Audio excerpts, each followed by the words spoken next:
We get asked a lot how to clean wood and faux wood blinds, and really the best way is just a good old-fashioned dust rag or a feather duster. Trying to take the dirt off of them on a regular basis and maintaining them or clean out the cobwebs is always the best way to increase the life of the blind and make it continue to look beautiful over time.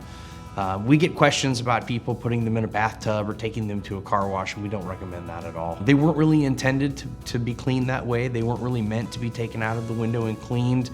You don't want to damage or void the warranty over time, so I would stick with something that's simple. A lot of people like to use Swiffers to clean window coverings. We don't typically recommend Swiffers because of things like static electricity and potentially harming the fabrics over time. So just like I said, a feather duster or a good old-fashioned dust rag, every now and again, once every couple of weeks, is the best way to take care of them. Now, if we're talking about fabric shades, we have a lot of people that will stain a fabric shade, a lot of shades over kitchen sinks or in kids' rooms or in bathrooms. And the best way to clean those is going to be using a solution of 1/3 woolite and 2/3 distilled water, and then blotting the stain out of the fabric.